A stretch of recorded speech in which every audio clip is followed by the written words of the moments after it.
starting with a portfolio of operations. On the side of the public financial institution, our work focuses more on export credit agencies, which I will speak briefly. The G7 nation, Canada, France, Germany, Italy, Japan, the United Kingdom, and the United States meet at a historic time right now, a historic time for climate politics. This is the first time G7 countries are meeting since the landmark decision reached at the 2023 UN Climate Summit in Dubai, in which the world nations agreed for the first time to transition away from fossil fuels in a just, equitable, and fair manner.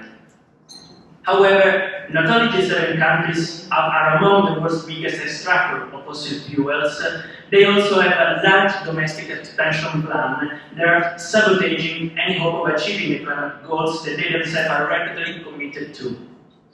Abroad, G7 members continue to provide billions in taxpayer money for international fossil fuel projects, despite repeatedly promising to end financial support for these projects. Because the G7 international public finance shapes global energy investment, the G7 should be the first mover in any support for fossil fuel and promoting true energy security and affordability for everyone.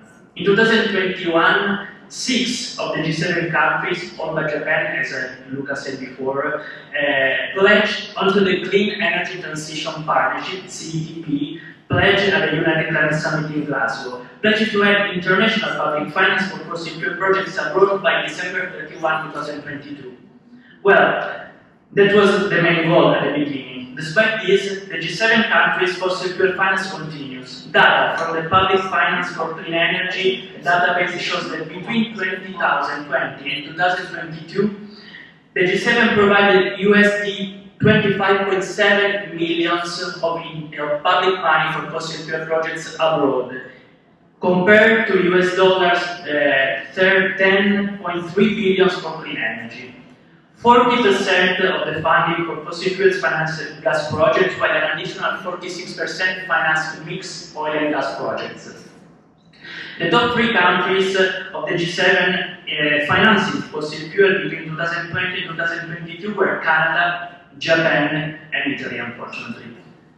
Last year, the G7 leaders communiqué falsely stated that the G7 had handed new direct public support for the international unabated fossil fuel energy sector in 2022. And as of May 15, 2024, so until 2 weeks ago, Oil Change International has struck at least 8.5 billion of US dollars in public support for fossil fuel projects abroad from G7 countries since the end of 2022, with Japan, the United States, and Italy again providing the majority of this funding. Worse still, 10.3 billion of US dollars on average that the G7 committed to financially support clean energy from 2020 to 2022 did not flow where, how it was needed to deliver global and just energy transition. 48% of this money went to high-income countries, compared to just 1% to low-income countries, as Senator Markey stated before, and 35% to lower middle-income countries. Export credit agencies have a big role in this, because they are the worst international public finance sectors. Broadening the spectrum from G7 to G20 countries, export credit agencies account for 65% of all known fossil fuel activity between 2020 and 2022. ECAs are little known official or quasi-semi-official government agencies that provide government-backed credit, insurance guarantees, facilitated loans for international operation of corporations from their home country. And increasingly, these are provided for domestic operation as well. ECA support investment that would be too risky for private finance alone, and therefore are much less likely to go ahead without government backing. ECA has strong ties to the fossil fuel industry and have shown little initiative to shift financing away from oil and gas, and that's one of the main obstacles. Issues with transparency and accountability have plagued ECAs, and they are often opaque institutions that provide few details on their investment, and that's a second obstacle. According to the dictates of international trade, it is the low-income and the lower middle-income countries that are considered most at risk for investment. Consequently, projects in those countries are where ECAs direct most of their support. That's the reason why, even though ECAs have no development mandate, they have a massive development impact. In cases where the country value of goods imported with an export credit guarantee has been private entity, private debt has often resulted in public debt. This has occurred when the host government had to issue a guarantee to cover the loss of exporting company where a private buyer is defaulting on its debts. Moreover, we've seen time and time again how non-guaranteed private debts turns into public debt as a result of financial crisis. ECAs have been a key source of finance for liquefied natural gas projects and energy projects, taking on the risks associated with these expensive mega projects that are beyond the capacity of even the largest fossil company to finance single-handedly. For example, 9 G20 ECAs are supporting gas extraction and midstream projects in Mozambique, Cabo Delgado province, increasingly marred by the armed conflict, social inequalities, and increasingly frequent and violent natural phenomena.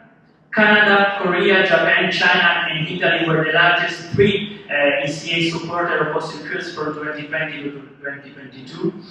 And Canada, high total is driven by the Export Development Canada, a mutually mandate that allows for domestic finance.